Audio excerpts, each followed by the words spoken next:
Salut tout le monde, aujourd'hui on se retrouve pour le deuxième Emmanuel Box de la chaîne. Comme vous pourrez peut-être le constater, j'ai une couette sur le dos parce que je crève de froid en ce moment, c'est un truc de dingue, j'habite dans le nord et il pleut tout le temps. Je ressemble à ça à longueur de journée.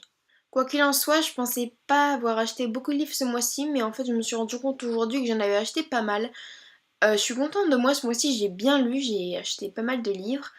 Et c'est cool. Donc j'ai commencé le mois en achetant ceci et ceci. Donc ce sont les deux premiers tomes d'une série qui s'appelle apparemment Les Carnets de Théo.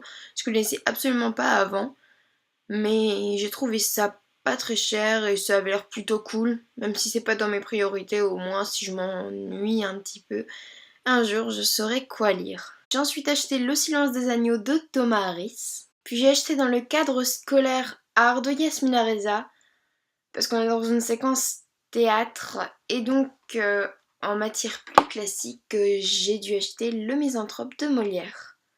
J'ai ensuite acheté Je veux vivre de Jenny Downham, je sais absolument pas comment on prononce son nom. Je le lirai certainement, mais c'est absolument pas une priorité. J'ai ensuite acquis PS I Love You de Cecilia Ahern, je ne sais pas non plus comment on prononce son nom. J'ai ensuite acheté la graphic novel de Twilight, je sais c'est complètement dépassé, pas très à la mode, mais je trouve vraiment les dessins super jolis. Je sais pas si vous pouvez trop bien voir, mais je les ai trouvés trop jolis et ça faisait pas mal de temps qu'ils me faisaient de l'œil. Donc voilà. Je me suis ensuite acheté Le Vieux qui lisait des romans d'amour de Luis Sepulveda. Je sais pas non plus comment ça se prononce exactement, désolée. Je me suis ensuite acheté Le Magasin des Suicides de Gentelet. Ça a l'air sympa comme livre, franchement. Et je suis contente de m'être enfin décidée à l'acheter Fuskives. Il était dans ma wishlist depuis pas mal de temps. Ensuite, on m'a ramené du studio d'Harry Potter, le guide officiel des studios d'Harry Potter. Et je suis trop contente. Je suis super sérieuse, je suis super contente.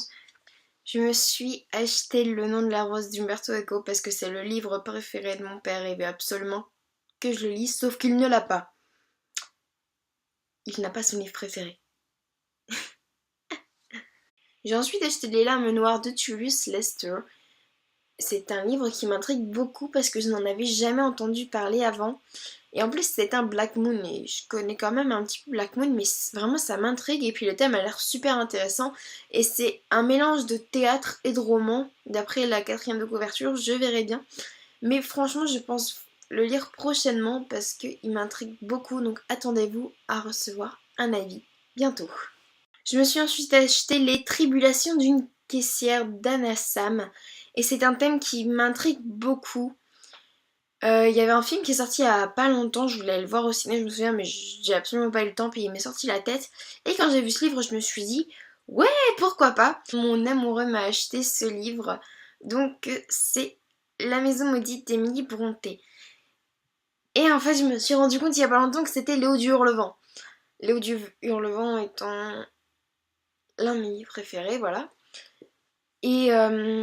Et c'est une traduction un peu bizarre. J'ai comparé les premières lignes des livres et je me suis rendu compte que c'est à peu près les mêmes phrases mais pas vraiment. Donc je pense lire La Maison Maudite et vous faire une vidéo qui compare un peu les deux et qui parle de la traduction en général. Je me suis trouvé le livre que je recherchais depuis toujours.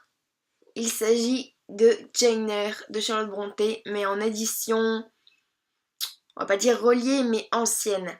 Et je suis super contente, je pense que ça me donnait l'occasion de le relire, surtout qu'il est beaucoup plus court que le Jane Eyre que j'ai. Je pense que c'est une édition forcément, comment on appelle ça déjà, abrégée. C'est fini pour la partie roman, mais ce mois-ci je me suis acheté Le Dictionnaire des rêves d'Hélène Renard. J'avais vu ça sur le genre de chaîne livresque de Daniela et ça m'avait super intrigué ce truc, j'avais jamais entendu parler d'un livre d'interprétation de rêve et je l'ai trouvé dans une braderie à 2 € et donc j'étais super contente. Depuis ce jour, tous les matins quand je me réveille, je suis suspendue sur ce livre. Et pour finir en beauté, je me suis acheté le fabuleux album d'Amélie Poulain. Je l'ai déjà lu, donc dans mon bilan du mois de septembre, je vous donnerai mon avis sur ce truc. Je l'ai acheté en grande fan d'Amélie Poulain. En grande fan d'Amélie Poulain.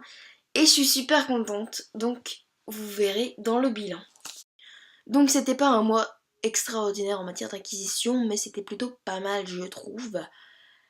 Dans tous les cas, j'espère que cette vidéo vous aura plu. N'hésitez pas à me dire en commentaire si vous avez lu l'un des livres que j'ai acquis ce mois-ci. Et on se retrouve très vite pour une nouvelle vidéo. Bisous!